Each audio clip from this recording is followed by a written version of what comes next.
எல்லாருக்கும் வணக்கம். இன்றைக்கி நம்ம மெல்ஃபே எப்படி பண்ணணுன்றது பார்க்கலாம். இது பஃப் பேஸ்ட்ரியில் பண்ணக்கூடிய ஒரு ஃப்ரெஞ்ச் டெசர்ட்.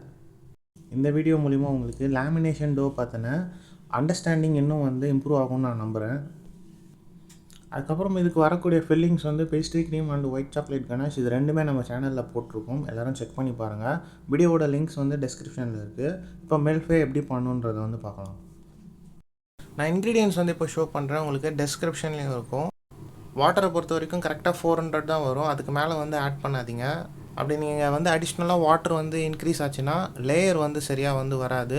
ஸோ என்ன ரெசிபியோ இதை எக்ஸாக்டாக ஃபாலோ பண்ணிக்கோங்க. டோ கொஞ்சம் டைட்டாக தான் இருக்கணும். அதுக்கப்புறம் நிறைய பேர் கன்ஃபியூஸ் ஆக வேணாம். நான் 4 பேட்சஸ் பண்ணுறேன். ஸோ இது நான் உங்களுக்கு கொடுத்துருக்க ரெசிபி பர் பேட்ச், அதாவது 1 kg நான் ரெசிபி கொடுத்துருக்கேன் ஃப்ளாருக்கு. ஸோ அது மாதிரி நீங்கள் ஃபாலோ பண்ணிக்கோங்க. நான் பண்ணுறது 4 பேட்சஸ். ஸோ இது 4 கிலோ ஃப்ளாருக்கு நான் பண்ணுறேன். ஸோ அதுக்கப்புறம் இந்த மாதிரி முடிஞ்சதுக்கப்புறமா நீங்கள் ஓவராலாக இது பண்ணாலும் சரி, அப்படி இல்லைனா போர்ஷன் பை போர்ஷன் சின்ன போர்ஷன்ஸாக பண்ணாலும் சரி, அதுக்கேற்ற மாதிரி பட்டர் லேமினேஷன் வரும். அதாவது 1 கிலோ டோவுக்கு 300 to 350 நம்ம லேமினேஷன் பட்டர் ஆட் பண்ணலாம். நான் 300 கிராம்ஸ் லேமினேஷன் பட்டர் யூஸ் பண்ணுறேன். பட் இது நீங்கள் லேமினேஷன் பட்டர் போடுறதுக்கு முன்னாடி கண்டிப்பாக ஹோல் நைட் செட் ஆகிருக்கணும். இது ரொம்ப இம்பார்ட்டன்ட். இதுலேயும் நிறைய பேருக்கு டவுட்ஸ் இருக்கலாம். பஃப் பேஸ்ட்ரியை எதுக்காக செட் பண்ணணும் அப்படின்னு சொல்லிட்டு. பட் இது நல்ல லேயர் வரணும்னா கண்டிப்பாக நம்ம இதை செட் பண்ணணும். மெல்ஃபேவை பொறுத்த வரைக்கும் நம்ம கண்டிப்பாக ஃப்ரீசரில் செட் பண்ணி அதை தாவிங் பண்ணி அது குறிப்பிட்ட டெம்பரேச்சர் வரும்போது ஷீட் பண்ணால் பட்டரும் டோவும் சீல் ஆகாமல் நமக்கு லேயர் பை லேயர் நல்லா ரிசல்ட் கிடைக்கும். அந்த பர்பஸ்க்காக தான் நம்ம இந்த மாதிரி ப்ரிவென்ட் பண்ணி நம்ம ஷீட் பண்ணி சின்னதாக ஷீட் பண்ணி அழகாக நம்ம ஃப்ரீசரில் வச்சு மறுநாள் எடுத்து பட்டர் ஃபோல்ட் பண்ணுறோம். ஸோ இது ரொம்ப இம்பார்ட்டண்டான ஸ்டெப். இதை ஃபாலோ பண்ணி பாருங்கள். கண்டிப்பாக நீங்கள் நார்மல் பஃப் பேஸ்ட்ரி பண்ணாலும் உங்களுக்கு லேயர்ஸ் வரும். இப்போ டோ எப்படி லேமினேட் பண்ணணுன்றதை பார்க்கலாம். ஸோ அதுக்கு முன்னாடி இது ஒரு நாள் முன்னாடியே செட் பண்ணியாச்சு. நல்லா செட் ஆகிருக்கு. நான் பசங்கக்கிட்ட ஆல்ரெடி ஈவினிங்கே சொல்லிட்டேன். ஃப்ரீசர்லேருந்து ஃப்ரிட்ஜுக்கு ட்ரான்ஸ்ஃபர் பண்ணிட்டாங்க. ரொம்ப தின் ஷீட்டிங்கன்றதுனால குறிப்பிட்ட ஹவர்ஸ்லேயே இது தாவிங் ஆகிடும். இப்போ தாவிங் ஆனதுக்கப்புறமா டோ பட்டரை விட கொஞ்சம் அதிகமாக டெம்பரேச்சர் இருக்கணும். பட்டர் டோவை விட கொஞ்சம் கம்மியாக டெம்பரேச்சர் இருக்கணும். இஃப் இன்கேஸ் பட்டரோட டெம்பரேச்சர் டோவை விட அதிகமாக இருந்ததுன்னா லம்ஸ் ஆகிடும். So already croissant video part 1 part 2ல் நம்ம தெளிவாக லேமினேட் எப்படி பண்ணோம் பட்டர் வச்சு அப்படின்னு சொல்லிட்டு தெளிவாக வீடியோ போட்டிருக்கோம். அதை செக் பண்ணி பாருங்கள். அதுக்கப்புறம் இப்போது ரீசெண்டாக கூட இந்த ரீல் ஷார்ட்ஸில் நான் டபுள் ஃபோல்டிங்னா என்ன, சிங்கிள் ஃபோல்டிங்னா என்னன்றதை நான் தெளிவாக போட்டிருக்கேன். எல்லோரும் செக் பண்ணி பாருங்கள். பர்டிகுலராக இந்த மெல்ஃபேவை பொறுத்த வரைக்கும் நம்ம 4 டைம்ஸ் டபுள் ஷீட்டிங் பண்ணணும். இப்போ நான் பண்ணுற மாதிரியே 4 டைம்ஸ் பண்ணணும் இதை. ஸோ நான் மறுபடியும் இதை ஷோ பண்ணுறேன். இதை பார்க்குறவங்களுக்கு இன்னும் தெளிவாக புரியுன்றதுக்காக. மெல்ஃபேவை பொறுத்த வரைக்கும் இந்த மாதிரி நம்ம பேட்ச் ஒர்க் பண்ணிக்கலாம். க்ரோசானுக்கு பண்ணால் தான் லேயர்ஸ் கொலாப்ஸ் ஆகும். அதனால் நான் ஒரு நீட்டாக பண்ணியிருப்பேன். மெல்ஃபேக்கு பிரச்சனை இல்லை, வேஸ்டேஜ் ஆகக்கூடாது டோ. ப்ளஸ் இந்த லேயர்ஸ் கொஞ்சம் கொலாப்ஸ் ஆனால் பிரச்சனை இல்லை. ஸோ அதுக்காக இந்த மாதிரி சின்னதாக ட்ரிம்மிங்ஸ் பண்ணி நான் உள்ளே ஸ்டஃப் பண்ணிடுறேன். ஸோ இந்த மாதிரி நீங்களும் பண்ணிக்கோங்க. இதுக்கு பேர் தான் டபுள் ஃபோல்டிங். ஸோ இதை ஃபாலோ பண்ணிக்கோங்க. ஸோ இப்போது டபுள் ஃபோல்டிங் முடிஞ்சிட்டு நம்ம ஒரு 20 to 30 மினிட்ஸ் இதை ஃப்ரீசரில் வைக்கணும். இது கொஞ்சம் செட் ஆனதுக்கப்புறமா திரும்பவும் இதே மாதிரியே பண்ணணும். இந்த மாதிரி கண்டினியூஸாக நம்ம 4 டைம்ஸ் டபுள் ஷீட்டிங் பண்ணணும். டபுள் ஷீட்டிங் பண்ணிவிட்டு மெல்ஃபேவை பொறுத்த வரைக்கும் நம்ம 3 லேயர்ஸ் பண்ணி அதில் பேஸ்ட்ரி க்ரீம் ஆட் பண்ணி அந்த டெசர்ட் பண்ணுவோம். ஸோ அந்த 3 லேயர்ஸோடு சேர்த்து அது thousands ஆஃப் லேயர் அப்படின்னு சொல்லிட்டு சொல்லுவாங்க. ஸோ மெல்ஃபேக்கு அது இன்னொரு பேர் மாதிரியும் அப்படின்னு சொல்லிட்டு சொல்லலாம். ஸோ கண்டினியூஸாக 4 டைம்ஸ் நம்ம டபுள் ஷீட்டிங் பண்ணி முடித்ததுக்கப்புறமா ஃபைனலாக தான் நமக்கு வேலையே அதிகம். ஸோ இதை கொஞ்சம் பார்த்து பண்ணுங்கள்.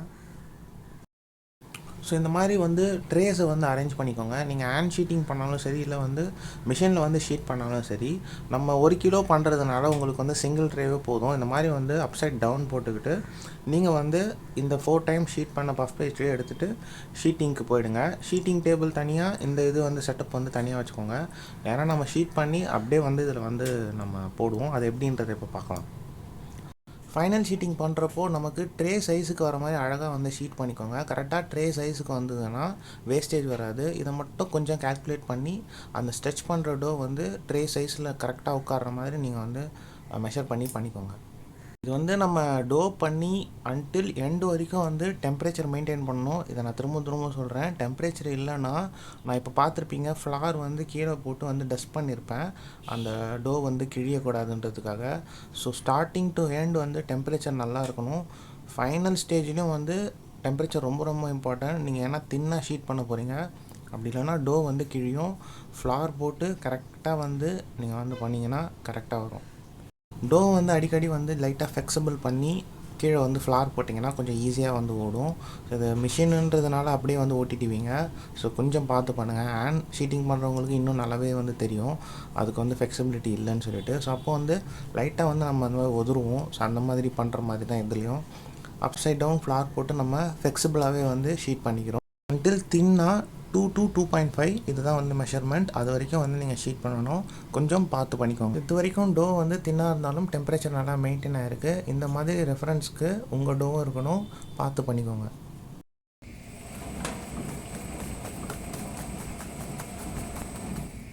ஃபைனலாக ரோலர் பென் எடுத்துக்கிட்டு இந்த மாதிரி ஷீட்டர் மிஷினில் நல்லா வந்து சுற்றிக்கோங்க. சுற்றிட்டு அப்படியே எடுத்துகிட்டு வந்து இந்த ட்ரேஸ் மேலே அரேஞ்ச் பண்ணிக்கோங்க. நம்ம ஏற்கனவே செட் பண்ணி இந்த ட்ரேஸ் மேலே இப்போ வந்து ட்ரேக்கு ஏற்ற மாதிரி கொஞ்சம் ஃப்ளெக்சிபிளாக பண்ணிவிட்டு ட்ரே சைஸுக்கு வந்து ஈவனாக வந்து கட் பண்ணிக்கோங்க. ஸோ இதே மாதிரியே 3 ட்ரேஸ்க்கு வரும்.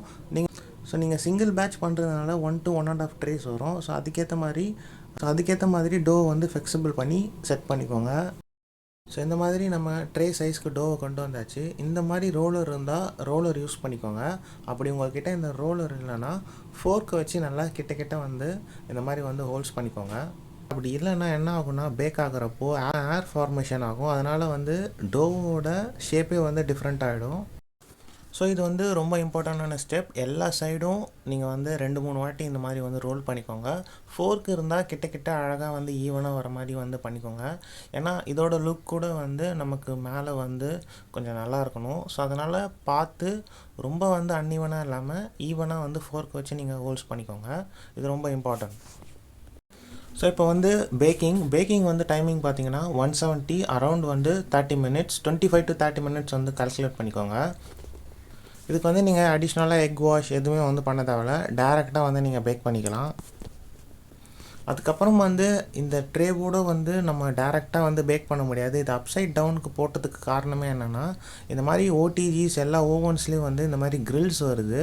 இந்த கிரில்லை வந்து மேலே வச்சு அப்படியே அந்த ட்ரேவோடு சேர்த்து வந்து நீங்கள் பேக் பண்ணணும்.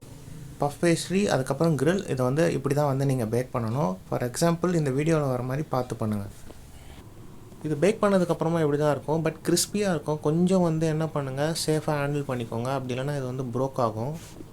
இதில் வர ட்ரிம்மிங்ஸை கூட நம்ம வந்து இந்த மாதிரி ட்ரீம்ஸ் கேக் லாஸ்ட் டைம் வந்து ஒரு ஃப்ரூட் கேக் வந்து ஒரு சின்ன கப்பில் பண்ணியிருப்பேன், டிரான்ஸ்பரண்ட் கப்பில். அந்த கப்ஸ்க்கு கூட நீங்கள் வந்து இதில் லேயராக போடலாம். அதுக்கப்புறம் ஃப்ரூட் பேஸ்டு ட்ரீம் கேக்ஸ் அது சூட்டபிளான எதுக்கு வேணால் நீங்கள் வந்து போடலாம். ஸோ இது வந்து வேஸ்டேஜ் இல்லாமல் கூட நீங்கள் ஏதாவது ப்ராடக்ட் கூட க்ரியேட் பண்ணிக்கலாம். இதில் இப்போ வந்து இந்த மாதிரி லேயர்ஸ் போட்டுக்கோங்க. மெல்ஃபே ஆத்தென்டிக்கை பொறுத்த வரைக்கும் 3 லேயர் வரும். அதில் வந்து 2 லேயர் வந்து நம்ம க்ரீம் ஆட் பண்ணுவோம். பேஸ்ட்ரி க்ரீம் ஆல்ரெடி நம்ம சேனலில் வந்து ரெசிபி போட்டிருக்கோம். ஒயிட் சாக்லேட் கனாஷும் போட்டிருக்கோம். நீங்கள் செக் பண்ணி பாருங்கள்.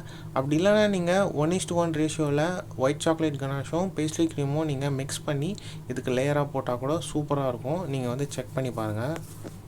ஸோ இந்த மாதிரி க்ரீம் போட்டு நீங்கள் இந்த மாதிரி லேயர்ஸ் போட்டுட்டிங்கன்னா ஃப்ரீசரில் வச்சு நல்லா வந்து செட் பண்ணிக்கோங்க. இது நல்லா செட் ஆச்சுன்னா நம்ம வந்து ஈஸியாக கட் பண்ணலாம். ஸோ ஃப்ரீசரில் போட்டு நல்லா வந்து ஒரு 4 to 5 hours செட் பண்ணதுக்கப்புறமா எடுத்து கட் பண்ணிக்கோங்க. ஈஸியாக வந்து கட் ஆகும். ஸோ நீங்கள் வந்து நல்லா செட் பண்ணி வந்து கட் பண்ணுங்கள். அதுக்கப்புறம் இந்த மெல்ஃபே வீடியோ இவ்வளோ தான் முடிஞ்சுது. நம்ம அப் டு டோலேருந்து லேமினேஷன் அதுக்கப்புறம் எப்படி வந்து அசம்பிள் பண்ணி கட் பண்ணி டிஸ்பிளேயில் வைக்கணும் அப்படின்றது வரைக்கும் பார்த்துட்டோம். ஸோ இதை வந்து ட்ரை பண்ணி பாருங்கள். டெம்பரேச்சர் ரொம்பவே முக்கியம் ஃப்ரெஞ்ச் பேஸ்ட்ரீஸ்க்கு. ஸோ டெம்பரேச்சர் இல்லைன்னா எதுவுமே பண்ண முடியாது. ஸோ இதை வந்து பார்த்து பண்ணிக்கோங்க. அதுக்கப்புறம் வீடியோஸ் டிலே ஆகிறதுக்கு காரணம் என்னென்னா கொஞ்சம் வந்து இங்கே இந்தியா வந்ததுலேருந்து கொஞ்சம் கிச்சன் இன்னும் செட் பண்ண முடியல. கூடிய சீக்கிரம் ஒரு கிச்சன் செட் பண்ணிவிட்டு அப்கமிங் வீடியோஸ் எல்லாமே நான் ட்ரை பண்ணி சீக்கிரமாக வந்து அப்லோட் பண்ண பார்க்குறேன். அப்கமிங் வீடியோஸை பொறுத்த வரைக்கும் உங்களுக்கு தேவையான இந்த ஸ்பாஞ்ச் கேக், குக்கீஸ், இந்த மாதிரி இந்த ப்ரௌனி ரெசிபீஸ், இந்த மாதிரி ரெசிபீஸ்லாம் வரும். ஸோ ஹோம் பேக்கர்ஸ்க்கு ரொம்பவே யூஸ்ஃபுல்லாக இருக்கும் இந்த ரெசிபீஸ்லாம். அப்புறம் அடிஷ்னல் இன்ஃபர்மேஷன் என்னென்னா, நம்ம வந்து கூடிய சீக்கிரம் வந்து ஆன்லைன் கோர்ஸ் வந்து கண்டக்ட் பண்ணுறோம், எசென்ஷியல் ஆஃப் பேக்கிங் சொல்லிட்டு.